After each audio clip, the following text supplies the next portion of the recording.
Hey there, and welcome to the Audacious Agency Hot Seat, where we share entrepreneurial stories to inspire and motivate you to rocket launch your brand. I'm your host, Lauren Clement, the brand navigator. Welcome to the Hot Seat.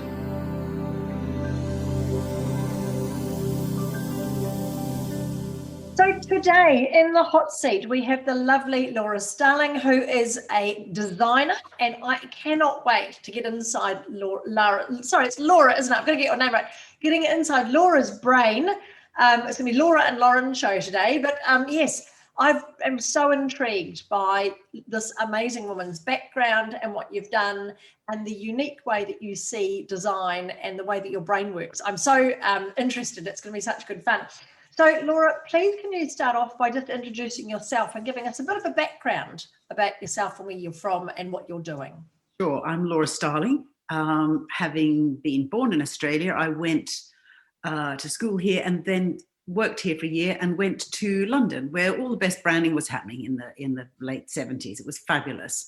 I did really well there in the conventional sense, ended up in my own building, running global clients from just south of the Thames, and just got to that stage. I don't know what happens. It happens to so many of us. I thought there has to be more to life.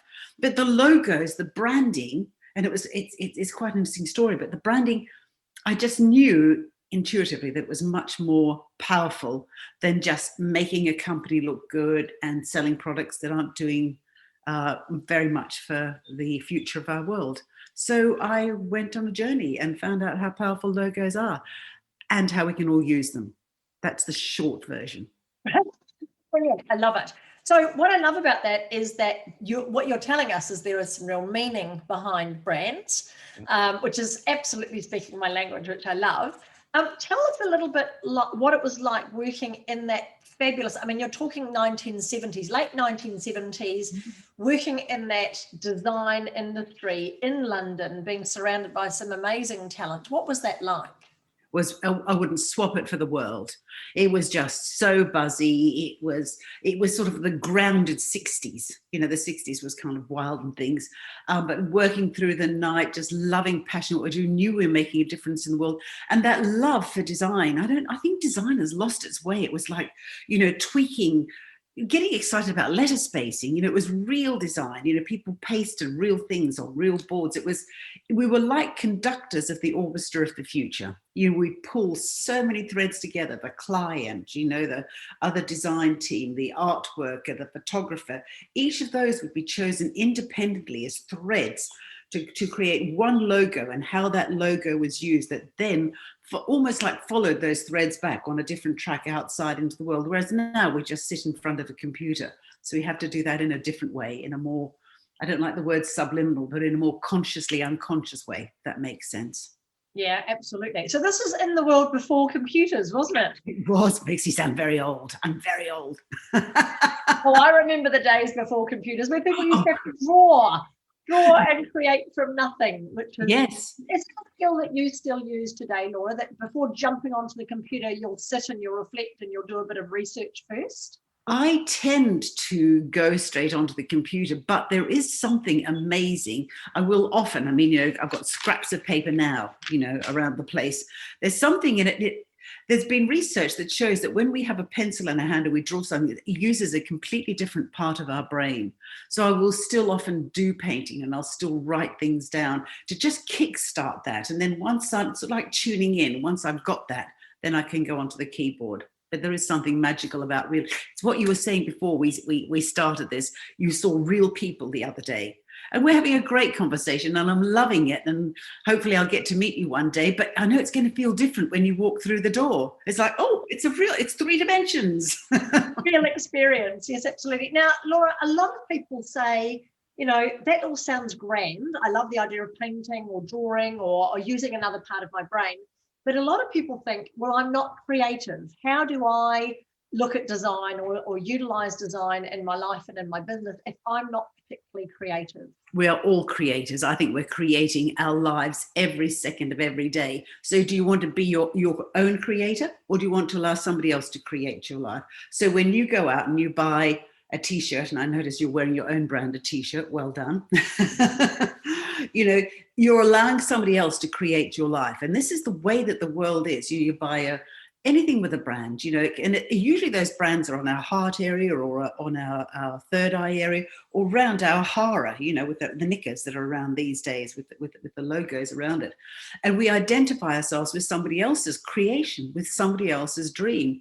But we're all capable of doing that. We're all capable of creating the world that we want to see. And although we might not be able to design our own clothes or to design our own logotype, we can still create our future, imagine how it wants to be, how we want it to look like, and then maybe get a little bit of help. But we can design very simple logotypes because they use very, very simple elements of color, symbols, words, sounds, letter spacing that we can all play a part in.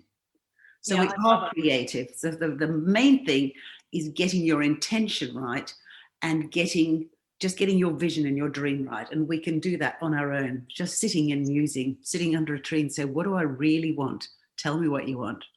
Well, I love it. And the words of the indivisible Spice Girls, tell me what you really want. Absolutely. I love that. You know, are you creating your world? Are you letting somebody else create it for you? Are you being mindful, I guess, of the design that's going on around you and what you're doing in your life? So Lora, this is really interesting. And I love the fact that you've got such passion for it, but it's very energizing what you're talking about, that people going, hell yes, I can do that. That sounds easy. Let's go and be more creative with what I'm doing and make things happen rather than let things happen to us. What were some of the biggest challenges that you have faced over the years when you've been growing not only your business, but your personal brand? Was one of the biggest challenge, the biggest personal challenge I had is that when I was a very successful designer in London, and my husband and I decided that we'd go and buy a farm. So suddenly I'm out in the middle of the countryside with 2 kids, and suddenly I'm a wife and a mother and all sorts of things, but not this go-getting graphic designer. And that was pretty depressing. That sounds awful to say it was depressing, because it was beautiful and it was amazing, but suddenly it was an identity crisis. And I think I use the word depressed lightly in a way, but I felt lost and didn't know where to go. So I dived, whatever it is, I went deeper. And then I learned about the things that really saved me were the plants, was nature. So I've always had this very, very close relationship with nature ever since that. I think it's something we all have as children and we lose it. So I learned about I became a herbalist while I was still a designer. I made my own flower remedies. And I read a book on plant spirit medicine and started to work with the spirits of plants. All very strange, but, you know, people that I was working with got better. And then I applied that to logotypes. You know, my worlds collided, which was brilliant. And I thought, I can design logos physically. I can design them mentally, which is the emotions. Brands, fuel is emotions. But then there's also this, let's call it an energy or spiritual aspect, where we can throw a logo into a room like we throw a Reiki symbol into a room. We know that, you know, Masaru Emoto created remedies or would create different snowflake patterns in frozen water, depending on whether he imprinted them with love or imprinted them with anger. And all of that, we can do that with logos. So my biggest professional challenge, having got through this personal one, is how do you explain that to the world? So I started writing books. I mean, I wrote The Logo Decoded, which basically says, just be careful what you put on your body. Think about it. Do you want your kids? You know, there's schools that won't let children wear logos or colors on it. And then I wrote Identify Yourself, which shows us how we can pull back from people, from brands, and go and make our own brands, which I love. So that's the challenge. And the challenge is almost getting that heard. I don't want it to be about me. This isn't about me. It's about the process. It's a process. It's available to everyone. That's the challenge. And there's the dog agreeing with you. I love it. Absolutely. Yes, it always is that challenge, isn't it? That especially when you're educating people, do you think that that's the biggest challenge in reality, is you've got this expertise, this knowledge, and this lifelong love of design and this understanding on how it can actually create emotions and the messaging and the deep, you know, subconscious work and subliminal work that goes on in logos and identities. How do you educate people that, you know, what you're wearing or what you have around your home or whatever has a meaning and so on?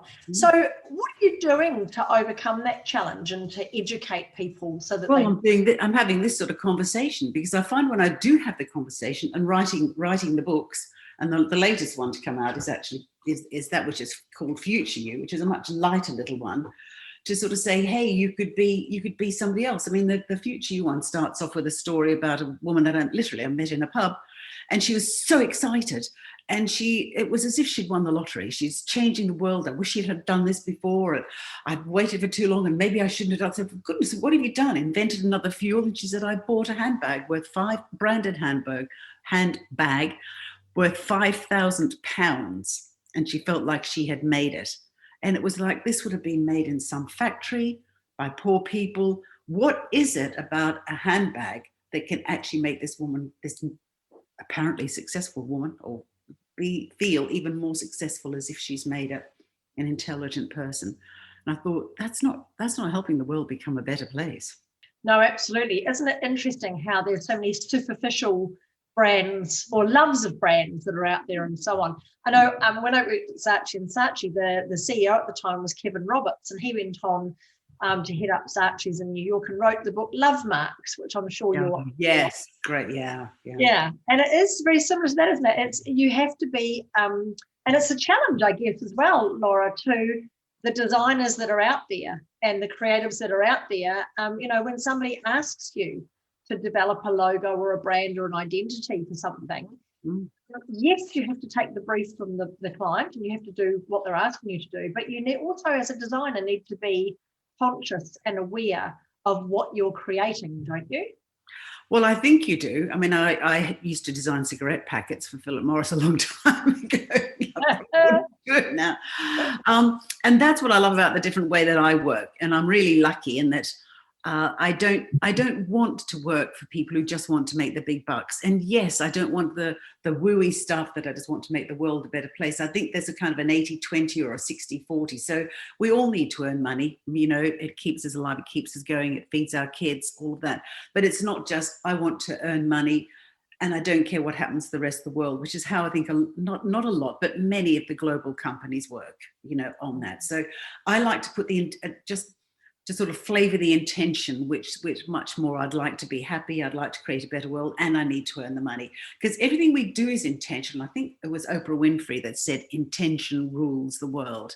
So when I'm designing, I want to be really clear on clients' values, or what the values are. That's the corporate word, I suppose, but what people really want, what's really going to make their heart sing. I love connecting people through hearts. I know it sounds really wooey, but it's such a powerful organ. It's more than an organ. And we know through evidence that the heart's magnetic resonance is much, much greater than the brain. So if we can connect through that, and if we can drip that, call it love, for want of a better word, love for the planet, love for making the world a better place, if we can drip that into our logos, that's where the real power begins. I've seen massive shifts take place because of that. And people themselves are more fulfilled. It just spreads a different intention, a much more powerful intention. Yeah, I love it. It really does enable people to live their brand, doesn't it? To stand behind it. Yeah. Think about being proud of the brand that you have and being proud of the work that you do as a designer and a creative, and knowing that your design, your baby that you've helped create, is out there in the world and it's standing on its own 2 feet and it's doing what it's intended to do, which comes back to your statement. So what are you really proud of achieving, Laura? What have you done that you would go, yes, I'm really proud of that? Oh dear, it's a funny one, isn't it? I'm proud of getting to where I got today, but not in an egotistical way. I think I'm proud of getting out of my ego. Immensely proud of my children, of course. We always go to our kids, don't we? And I've been really lucky. And I'm also, pride is a funny thing. I don't think it's, this is not the conversation, I think, over a large Prosecco. It's that pride. It never feels like it's quite me. I think the thing that I feel warmth about and feel that what I've made it is that the things that I do now aren't for me. They're just bigger. They're better. They make me happier. It's just, if I can create some small shift in the world, or if I can spark lights around the world, you know what I mean? Like I have this idea that the world needs in this immense shift. And if there's enough little lights going off, and people going, yeah, I know who I am. And if I can help people, including myself, do that, then I think that's where the shift will come from for a better world, because we really need it. And I think we're getting there. And that's what I feel really excited about being a part of that. So it's not all about me. I mean, I resist doing this sort of thing until enough people, like your gorgeous colleague, says, no, you've got to stand up and be out there. So I'm doing it. I think there's a real switch, and it's been something that's been happening for a while, I believe, that people do want to know. They want to know your story. They want to know who's behind the brand. So, and that speaks to what you've been talking about, having a meaningful brand, putting a message out there that makes sense, so that when somebody does eventually meet you, yes, that resonance and that alignment that you need. Now, something that you used to do that you told me about, which I love talking about meeting people, was when you were in London, you had your office at your home or something, and you used to have. No. I had my own 3-story building just in Southwark, which is a fabulous area. It's just literally just yards south of the River Thames, opposite the City of London, and had a little apartment there. Life was good, but I wouldn't go back to it, but it was amazing. It was really good. And you used to have clients over? Was that something that you used to just say, come over and meet with us at the office? Yeah. I used to get somebody to cater. It was actually a member of the Guinness family, and that's what she did. And she would come over and she'd do the most wonderful meals, and we'd sit there and discuss the world. It was good, but it was very egotistical. It was lovely. It was delightful. It was the perfect timing to do it. And now I'd still do that, although I tend to cater myself or I'll go out. But now the gatherings are different. They tend to be more women. We tend to be more thinking it's deeper somehow, but it's exactly the same purpose. We had one the other night, and there was a group of women energizing somebody's logo. And, I put logos in blank envelopes. And we just all sat around the table, and there were people on Zoom as well. We just literally felt, we did a double blind thing. I knew what the logos were, but what envelope they were. We just felt into the logos, and people came up. The insights were absolutely unbelievable. This stuff is almost magical. People were sort of feeling, this is global, this is it, or I don't like this. And when we opened it, it was like, oh my God, I can't believe it was this. I'm doing, one of the logos was something to do with helping the Sea Shepherd.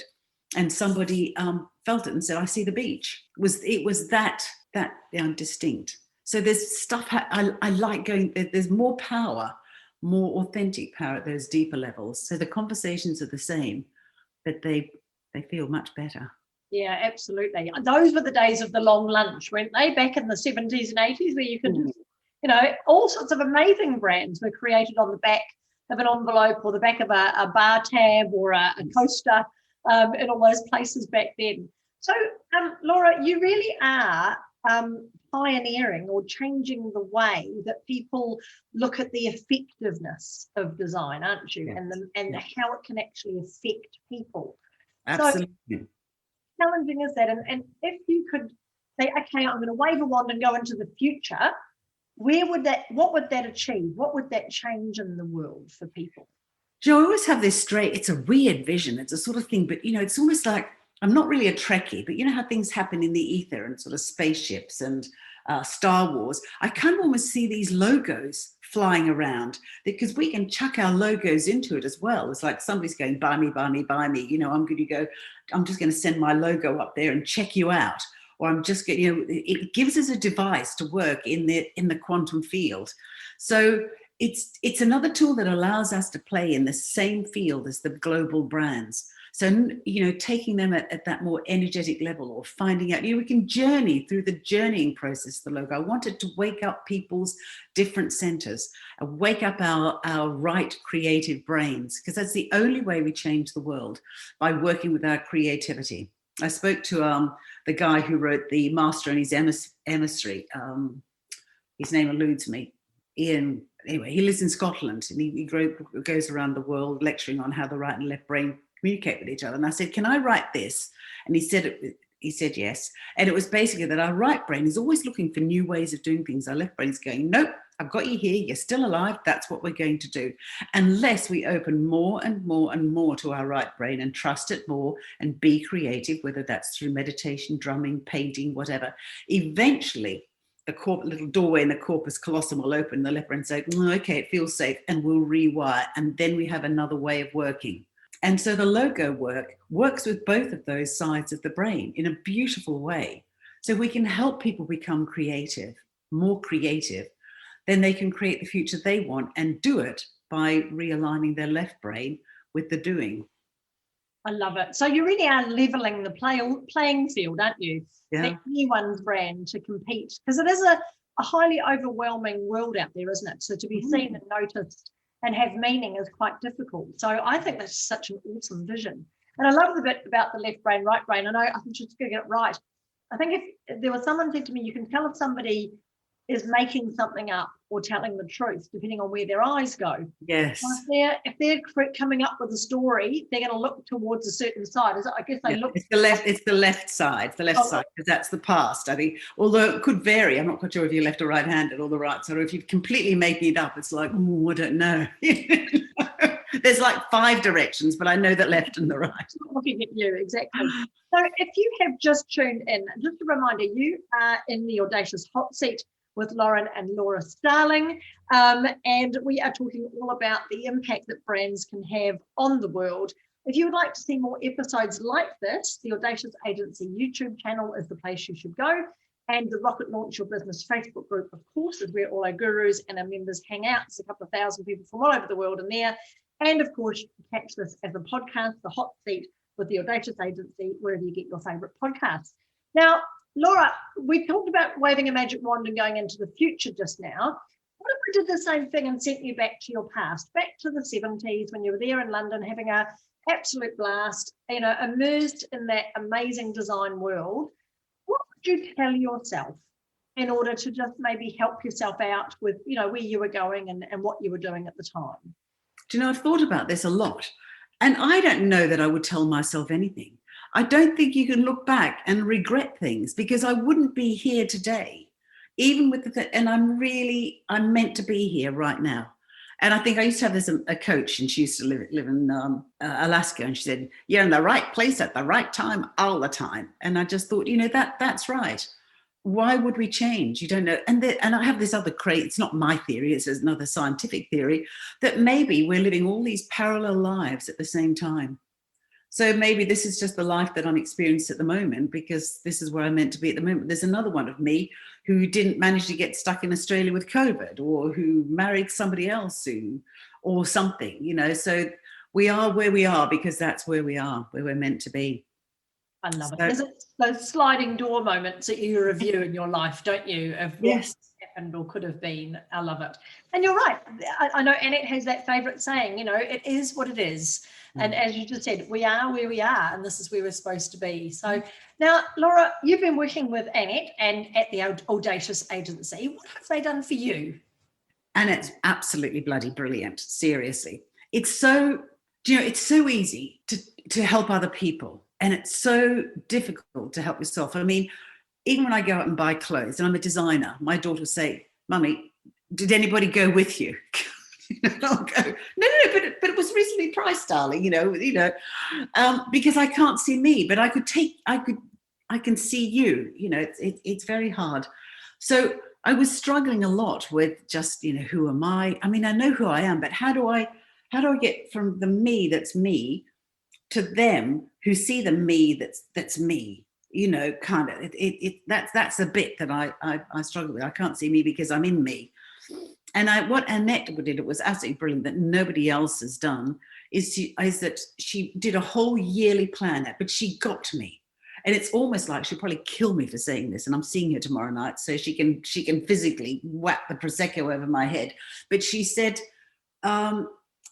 she didn't say this, I'm saying it's almost like she channeled it. We had a conversation about, this is what it is, and I'm not your average person, I'm not this, and I do this, and I'm trying to do this, and I'm trying to cross that bridge, and it's not about me, and but I need it. And she just did a yearly plan with every podcast and the subject matter for what I should do for my blogs detailed out. And I thought, how on earth did she manage to do that? It just happened, and we're following that. I'm following it. I've also got somebody helping with PR in the United Kingdom, and so she just puts everything online for me and monitors, and we discuss it. And I have a chat with Annette once a month and just go, right, I'm on track. This is what I'm doing, and we go through. But she kind of, out of anybody that I've spoken to, got me in a very short period of time. But not only that, just structured this plan. She was able to sort of go deep and then go out. Brilliant. I love it. And it is hard, isn't it? I know my own story. It took me 5 years to figure out my personal brand, 4 years of figuring it out and 1 year of trying to implement it before I got it right. I call it ironicide, Laura. It's, it's ironic. You're like the plumber with the leaky tap. You can do it for, as you say, you can do it for other people, but doing it for yourself is so difficult, and you are just too close to the subject matter. So what are you going to be doing in the next little while? What's your immediate plans for really promoting and talking about yourself? I know you say you've got themes and topics for your content on social media and your plan, but what are some of the things you've got coming up that you're excited about? Well, I've just finished and promoting the last book, so that's good. So talking to lots of people about that and sharing that and giving it away and selling it and things like that. And the other thing I want to do is to do a program on, so people can learn themselves, so they just don't have to keep coming to me to do the designs. And there will be a part where I need to be involved, because when you do this work, it's really important that the logo looks good as well. I mean, I haven't spent 30 years in design saying, well, just choose a nice symbol and whatever typeface you like, and maybe it's an eagle or a triangle or something, and think of something clever. It's not about that. It's really good to have somebody by your side or advising on that, because it's got to look beautiful, because when it's beautiful, it's in harmony with everything. And nature is about beauty. When you look at roses or leaves, the structure, nature knows about that whole Fibonacci, golden mean, proportions and things like that. So it has to look good as well. So it's kind of instilling that. And I also have a huge vision. I wasn't going to share with you, but I will. So when we have a logo, we implant it with an intention. It's a piece of art with an intention. When we manifest it, that's the first physical manifestation of our intention. So it's the dream, enhanced and embedded in that design. Because it's in a physical manifestation, it gives us something to deliver to the world. So people go, I like that. It's an invitation. I like that. I want to be a part of that. And if they're wearing it, if it's made with love and it's made with the right intention, the right emotions, people are going to feel good. Not an egotistical, I'm wearing a, hoodie, something that J-Lo is wearing or something. I'm wearing something that I truly believe in and will enhance it. I think that we can change the world using that same format by using art. If everybody paints, it's like painting a better future, actually falling in love with nature, expressing that in a piece of art, and through that expression, sharing that through the sale of that art to raise the funds to manifest the vision for a better world. Wow, that's awesome. I can imagine so many designers and artists will want to get in touch with you, Laura, to talk to you more about this. How can someone find out more about you and get in touch with you? Website's easiest. Websites is Lora@lorastarling.com. But it's Lora, Starling, like the bird. And that's what I love about the starling bird. And on being on my website, I've got this murmuration of starlings. And I think the new leadership is how the starlings changes. There's one bird in that flock, not like a V of geese, one bird, and who knows who that bird is, changes direction. The 7 around that bird change direction. The 7 around each of those change direction. And suddenly, you have this huge, beautiful pattern in the sky. I love it. I'm obviously meant to be born with this name because I think it's a beautiful metaphor for the new leadership. I love it. Not everybody gets an acronym for their name, like William Wordsworth or, all those people have got fabulous names. So well done. And I love it. Obviously, a big part of your brand is that legacy and impact that you have on the world. Laura, it's been absolutely delightful to interview you today in the Audacious Hot Seat. Thank you so much for your time. My great pleasure. Thank you. Good to meet you. Thank you, Lauren. And thank you everyone for listening in. We'll see you in the next episode.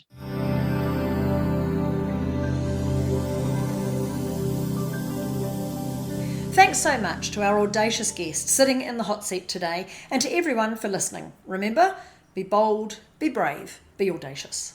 For more, subscribe to the podcast or YouTube channel, or join us in the Rocket Launch Your Business Facebook group. The links are in the description below.